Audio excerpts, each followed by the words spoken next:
Praise the Lord. അനുഗ്രഹിക്കപ്പെട്ട ഈ നല്ല പ്രഭാത സമയത്തിനായി നന്ദിയുള്ള ഹൃദയത്തോടെ കർത്താവിന് സ്തോത്രം ചെയ്യുന്നു.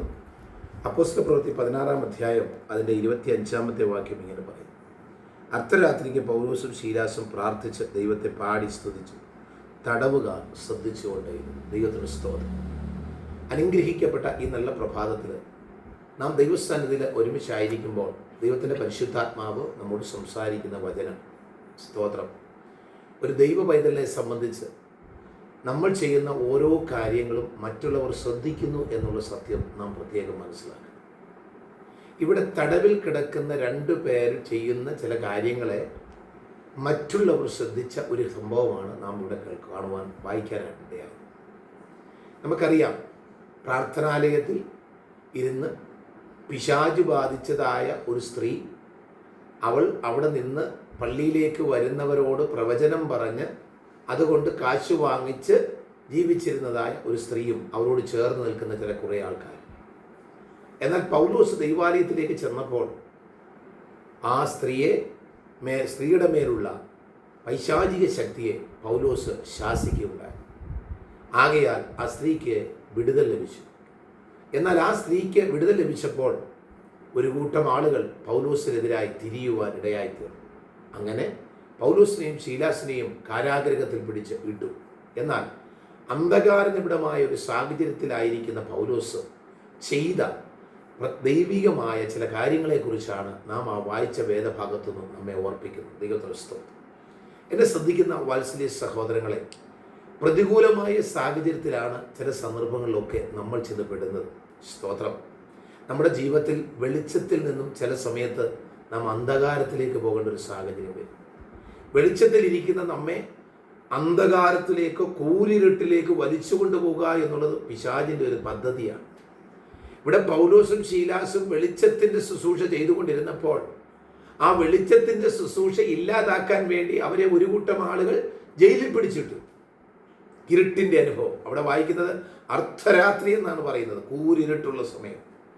എന്നാൽ ഒരു കൂരിരുട്ടിൻ്റെ അനുഭവത്തിൽ ഒരു ദൈവപൈതലായാൽ എന്താണ് നാം ചെയ്യേണ്ടത്? പലരും ചോദിക്കുന്ന ഒരു ചോദ്യമുണ്ട്: ഞാൻ ഇത്രയൊക്കെ പ്രാർത്ഥിച്ചിട്ടും പാടിയിട്ടും ആരാധിച്ചിട്ടും എന്തുകൊണ്ട് എൻ്റെ ജീവിതത്തിൽ ഈ അനർത്ഥം വന്നു? എൻ്റെ ജീവിതത്തിൽ ഈ അന്ധകാരം വന്നു? എന്തുകൊണ്ട് ദൈവത്തിന് ഈ അന്ധകാരത്തെ മാറ്റിക്കൂടാ?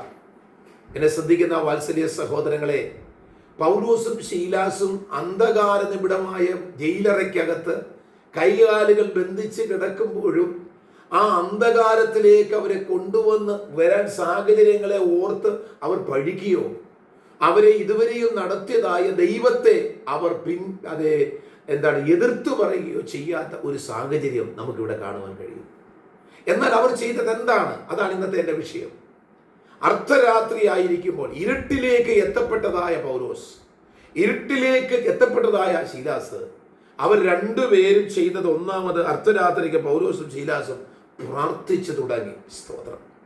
പ്രതികൂലമായ വെളിച്ചത്തിലിരുന്ന് നമ്മൾ, സന്തോഷത്തിലിരുന്നതായ നമ്മൾ, സൗഭാഗ്യത്തിലിരുന്നതായ നാം, നമ്മുടെ കുടുംബത്തിലേക്കോ നമ്മുടെ വ്യക്തി ജീവിതത്തിലേക്കോ നമ്മുടെ ബിസിനസ്സിലേക്കോ നാം ഉൾപ്പെട്ടിരിക്കുന്ന മേഖലയിലേക്കോ അന്ധകാരം കയറി വരുമ്പോൾ, ഇരുട്ട് കയറി വരുമ്പോൾ നാം എന്താണ് ചെയ്യേണ്ടത്? പലപ്പോഴും നാം ദൈവത്തെ തള്ളിപ്പറയുന്ന ഒരു അനുഭവം ഉണ്ടാകും. പലപ്പോഴും ദൈവത്തോട് പിറുപിറുക്കുന്ന ഒരു അനുഭവം ഉണ്ടാകും. എന്നാൽ ദൈവത്തിന്റെ 2 ഭൃത്യന്മാർ, ദൈവദാസന്മാർ, അവർ മാതൃക കാണിച്ചു തരുന്നു. അവർ അർദ്ധരാത്രിയിൽ ജയിലറയ്ക്കകത്ത് കൈകാലുകൾ ചലിപ്പിക്കുവാൻ കഴിയാതെ കിടക്കുമ്പോഴും അവരുടെ നാവുകൾ ചലിക്കാൻ കഴിഞ്ഞതുകൊണ്ട് അവർ നാവെടുത്ത് പ്രാർത്ഥിച്ചു തുടങ്ങിയതായി കാണാൻ സാധിക്കുന്നു. ദൈവ പൈതലേ, അന്ധകാരത്തിലും അർദ്ധരാത്രിയുടെ അനുഭവത്തിലും ഞാനും നിങ്ങൾ പെട്ടുകഴിയുമ്പോൾ, ശത്രു നമ്മെ അർദ്ധരാത്രിയിലേക്ക് ഇടുമ്പോൾ, അന്ധകാരത്തിലേക്ക് ഇടുമ്പോൾ, ഇരുട്ടിലേക്ക് നമ്മെ തള്ളിയിടുമ്പോൾ നാം ചെയ്യേണ്ടത് നാവെടുത്ത് പ്രാർത്ഥിച്ച് ദൈവത്തിന് സ്തോത്രം ചെയ്യണം. Praise the Lord. ഒന്ന്, അവർ പ്രാർത്ഥിച്ചു. രണ്ടാമത് പറയുന്നത്, അവർ പാടി ദൈവത്തിന് മഹത്വം കരയേറ്റി. ദൈവത്തിന് സ്തോത്രം. നമ്മുടെ ജീവിതത്തിനകത്ത് ചില കഷ്ടതയിൽ കൂടെ കടന്നു പോകുമ്പോൾ, ചില വേദനയിൽ കൂടെ കടന്നു പോകുമ്പോൾ, ചില പ്രയാസകരമായ സാഹചര്യത്തിലൂടെ കടന്നു കടന്നു പോകുമ്പോൾ നമുക്കൊരു പക്ഷേ സഹിക്കാൻ പോലും വയ്യാത്ത ചില പ്രതികൂലത്തിന്റെ അനുഭവങ്ങൾ വന്ന് നമ്മൾ ആകമാനം തകർന്നിരിക്കുന്ന ഒരു സാഹചര്യം ഉണ്ടായാലും ദൈവത്തെ തള്ളിപ്പറയാതെ പ്രതികൂലത്തിന്റെ സാഹചര്യത്തിലും ഇയ്യോബിനെ പോലെ ദൈവത്തിന് നന്ദി പറയുകയും സ്തോത്രം ചെയ്യുകയും ചെയ്യുന്ന ഒരനുഭവം നമുക്കുണ്ടാകണമെന്ന് ഇന്ന് പകൽക്കാലം ഞാൻ നിങ്ങളെ ഓർപ്പിക്കുക. ദൈവത്തിന്റെ സ്തോത്രം. പൗലോസും ശീലാസും കാരാഗൃഹത്തിൽ കടന്നുകൊണ്ട് അവർ ദൈവത്തോട് പ്രാർത്ഥിച്ചു, അവർ ദൈവത്തോട് പാടി. ദൈവത്തിന്റെ സ്തോത്രം. അവരുടെ പ്രാർത്ഥനയും പാട്ടും കേട്ടതായ തടവുകാർ അവരെ ശ്രദ്ധിപ്പാനിടയായി തീർന്നു. ഞാൻ ഇങ്ങനെ പറഞ്ഞ് മുൻപോട്ട് പോകട്ടെ.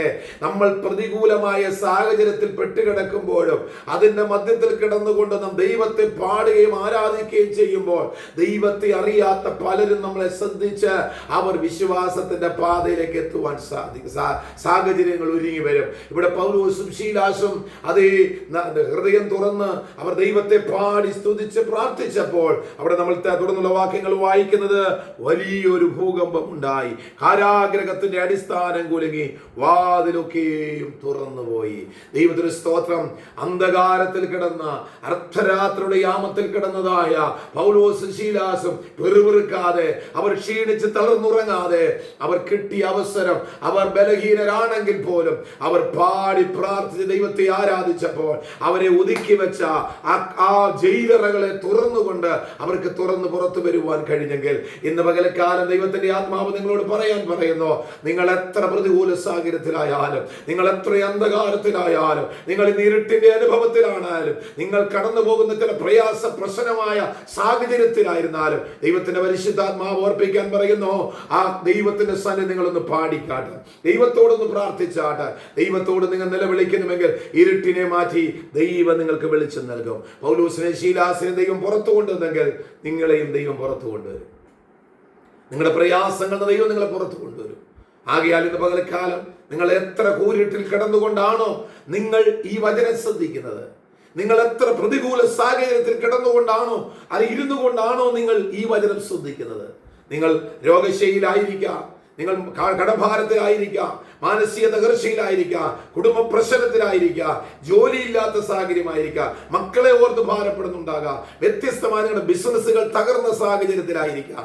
എന്ത് തന്നെയായിരുന്നാലും ആ സാഹചര്യത്തിൽ ഇരുന്ന് ഒരു വാക്ക് നിങ്ങൾ ദൈവത്തോടൊന്ന് പ്രാർത്ഥിക്കുമോ? നിങ്ങളുടെ നാവെടുത്ത് ദൈവത്തെ പഴിക്കാതെ ദൈവത്തെ സ്തുതിക്കുന്ന ഒരു വാക്കെങ്കിലും ഒന്ന് പാടുക. ദൈവം നിങ്ങളെ സഹായിക്കും. പകൽക്കാലം ദൈവം വിടുവിക്കും, ഇരുട്ടിനെ മാറ്റും, വെളിച്ചത്തിലേക്ക് നയിക്കും. യേശു പറഞ്ഞു, ഞാൻ ലോകത്തിന്റെ വെളിച്ചമാകുന്നു, എന്നിൽ വിശ്വസിക്കുന്നവന് ആ വെളിച്ചം അവരിലേക്ക് പകരപ്പെടും. ഇന്ന് പകൽക്കാലം ആ വെളിച്ചം നമ്മുടെ എല്ലാവരിലേക്ക് അടുത്തു വരുന്നു. അതിനെ സ്വീകരിച്ച് അന്ധകാരത്തിൽ നിന്ന് പുറത്തു വരുവാൻ ദൈവത്തിന്റെ പരിശുദ്ധാത്മാവ് നിങ്ങളെ ഓരോരുത്തരെയും സഹായിക്കട്ടെ എന്ന് ഓർപ്പിച്ചുകൊണ്ട് ഞാൻ വാക്ക് നിർത്തുന്നു. ദൈവം നമ്മെ എല്ലാവരെയും അനുഗ്രഹിക്കുമാറാകട്ടെ.